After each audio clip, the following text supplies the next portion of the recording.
This is the first episode, maybe in a series of Tizen web application development, which I am recently started being interested.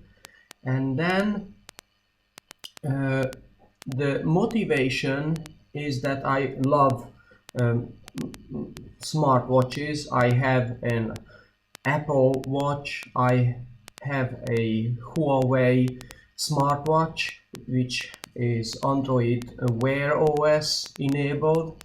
And then I'm thinking of buying a Tizen based Galaxy watch. Galaxy, yes, that's the name of the recent incarnation. And then these are some of the statistics, if it's meaningful to spend any minute on smartwatches, because I'm a fan of smartwatches.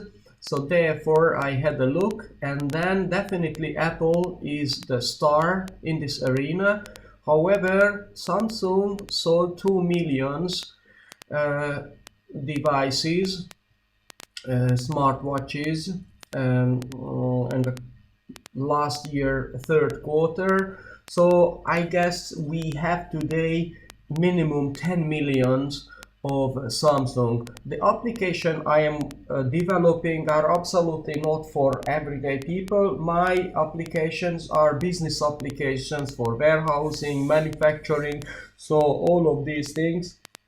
So where having a application running on a smartwatch is more like a kind of part of our marketing strategy rather than giving a big selling revenue.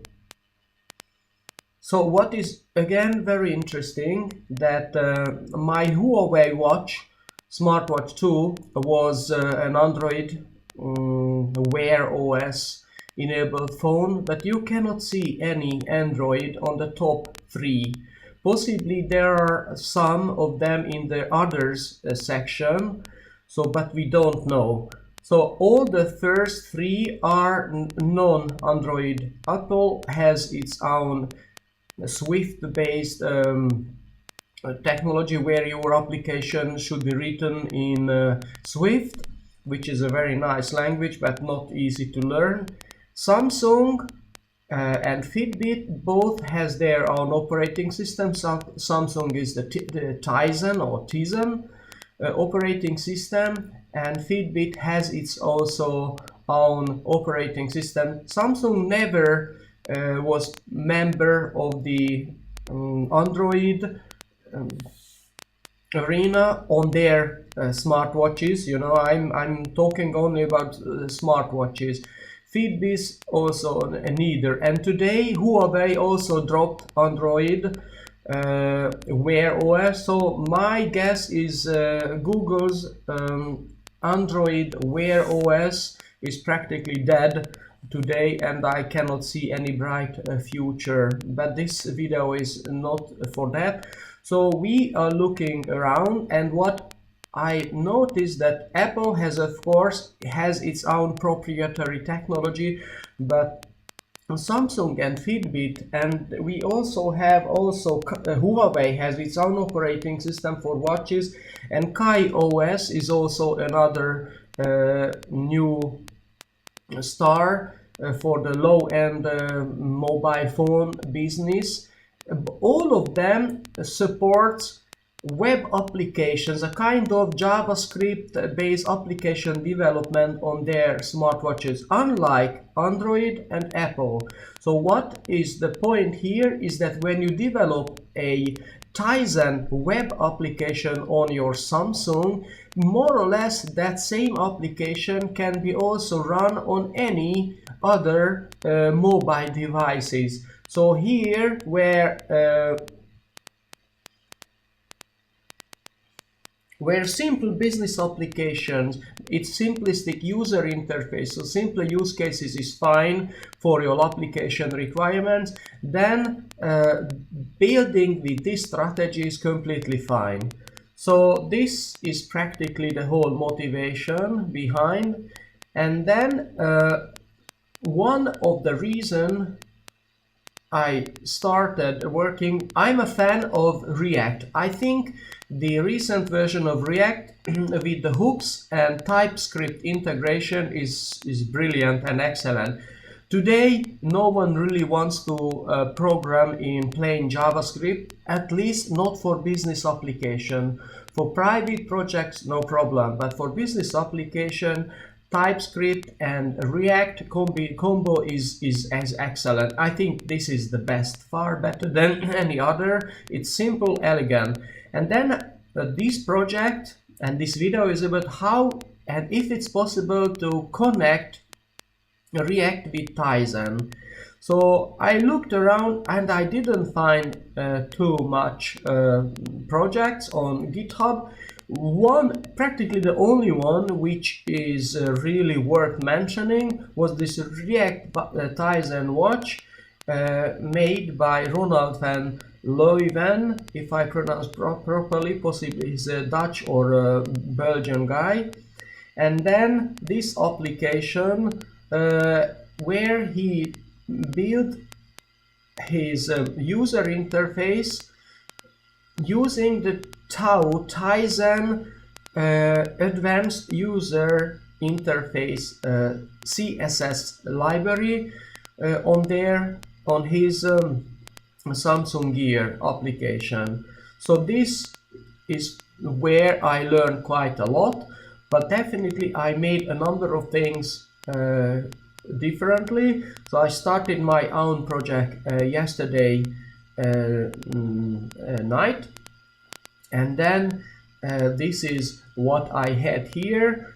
My solution is not completely the same as his, but anyway, it's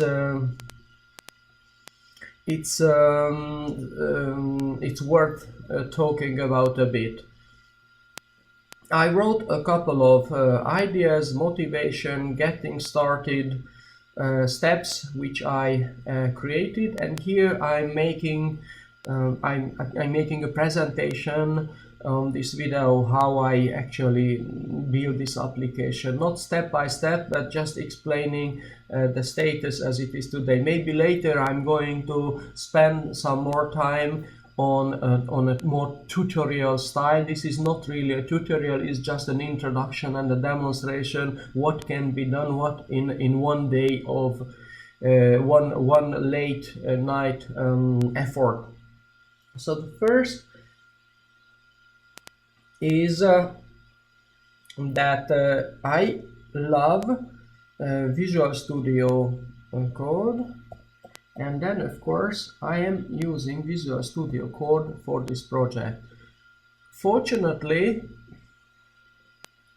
Visual Studio Code has Samsung made some extension module for Visual Studio Code. One of them is Tizen Web and this WAPPL. So these tools are available for application development where you can start the web simulator, you can create, where is this, create wizard, where you can create a Tizen project.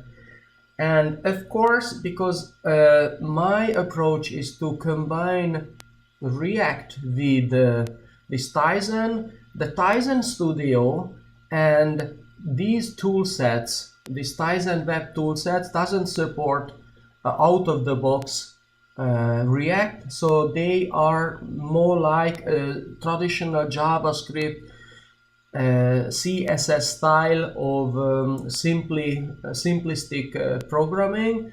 However, this is how we can, so we can combine them together. However, I'm expecting Samsung to drop all of these existing concepts and then just simply use Tau and build a new framework which is based on React. Tau is completely fine, that's not a problem. Actually, this Tizen Studio is a nightmare. Definitely the only way to go is Visual Studio Code. So if I have installed Tizen Studio, but honestly it's a waste of time. It's better just simply deploy and install the SDK, Tizen SDK, and start working with Visual Studio Code.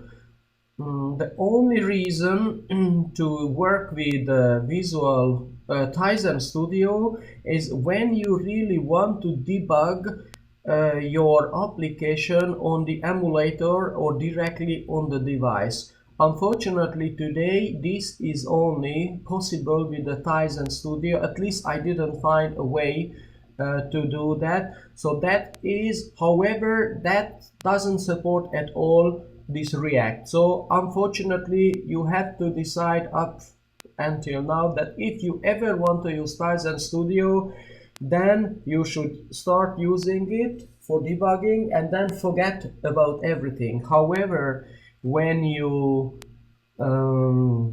prefer this style, then keep in mind that you will not be able, at least I didn't find a solution for that today, you will not be able to debug your application running on the emulator or on the real device. So with these warnings, let's see the structure of my project. So this is practically the structure of a React application. The reason it is React based because we want to use the React infrastructure for building the application. So npm run build is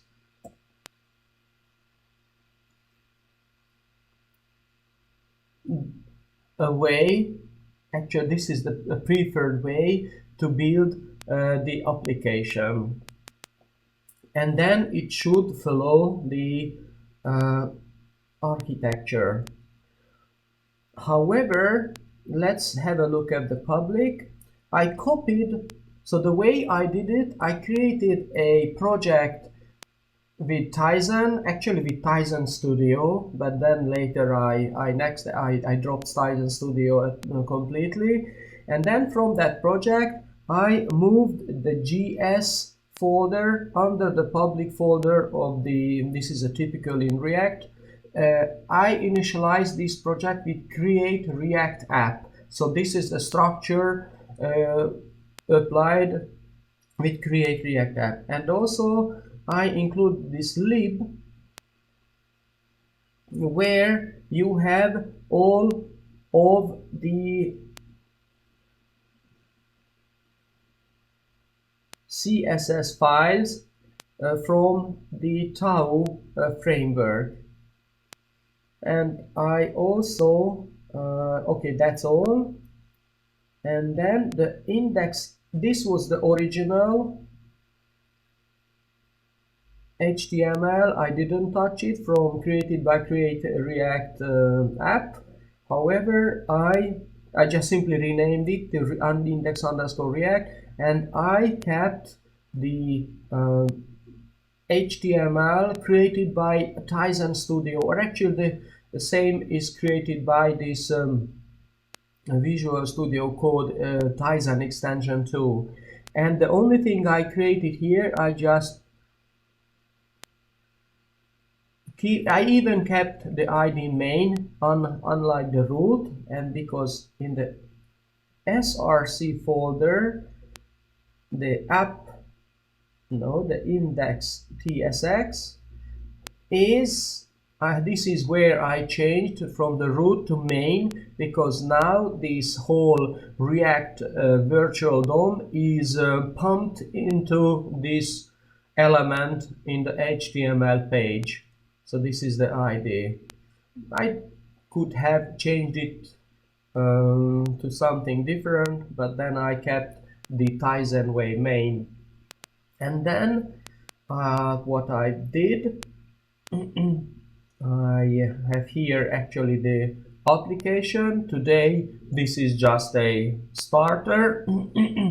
All the class names are coming from the TAU, that is the Tizen Advanced User Interface CSS library. So practically Tizen web application user interface programming is just using this TAU CSS files.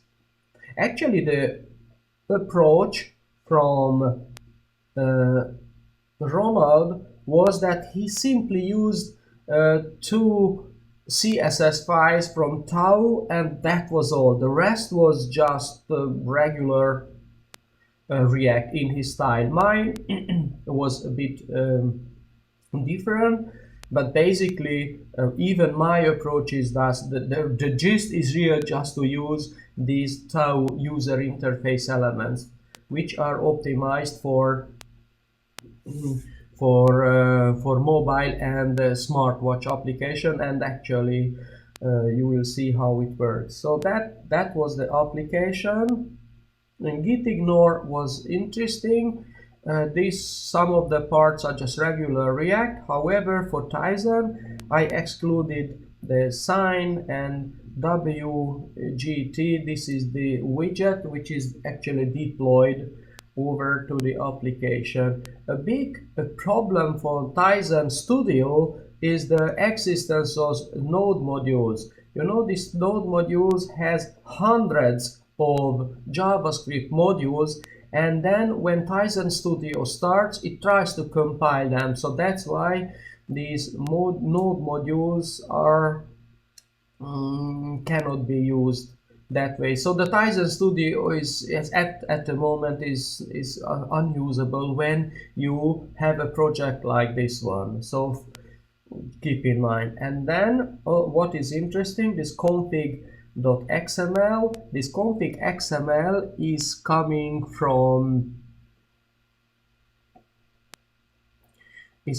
from the Tizen Studio or the Tizen project creator wizard, where it generates a package identifier. Of course, you can invent your own identifier. And here I changed that the content is from public/index.html, because originally Tizen Studio creates the index.html in the root folder, which I moved from the root folder over to this public folder according to the React conventions. Actually, I kept more or less the same. The index icon.png is a Tizen logo, which is copied over to this build directory. So okay, and the next step, let me just explain to you what is this deploy.cmd. That's the heart of the building process. Unfortunately, we cannot use the Tizen Studio, neither Tizen Studio and neither of these. So this Tizen web build, Tizen application, this is programmed in a way which follows practically the Tizen Studio project structure. But because this is a custom project structure tailored and adapted for React, so this build process, none of them are usable. So from this Tizen web extension modules for Visual Studio Code, only the creator the create wizard project can be used. Of course, then you have to manually modify it according to the create React app project, which I just explained. And then this run web simulator. These are the two that you can use. Run emulator manager. On my application, emulator I cannot start, so I show how I use the emulator command line interface tools to start the emulator, you know, the small watch virtual machine, install Tizen app. Again, it doesn't work that way. This is what I'm going to use with the deploy commands. So the deploy command, when I'm coming back, it just simply use the Tizen command line interface for building the whole application, package them, install them, and run them. And these calls are required because this is a Windows batch style of command structure. Call is required because these are batch files on Windows, so that's why you have to use the call word here to run them. And then that's how it works. I show it later. So coming back, okay, we just have built the application. So because this is just a regular, from the perspective of React, this is just a regular application. npm start. Let me show you how this application looks like in a React way.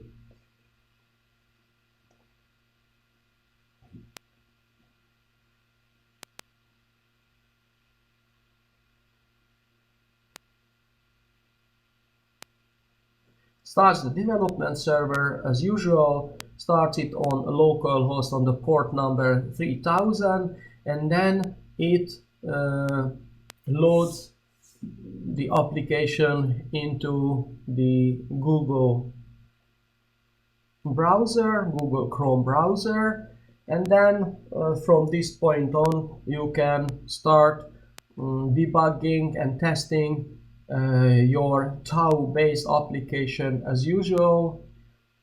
So this is the application. These are just regular. Of course, it also works with touchscreen. My computer is touch screen enabled, and then of course Ctrl+Shift+I opens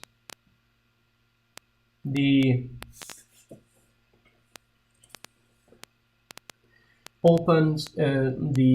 dev tool, development tool, which is also available from more tools. This is the developer tools, Ctrl+Shift+I, and then here you have this toggle device toolbar. You can either use this style or mimic as if it were a mobile application, and that's whole idea. So when you are building your application for a Tizen, a Samsung watch, actually you are building a regular mobile application with this style sheet, and it also has meaningful, it has completely meaningful behavior. And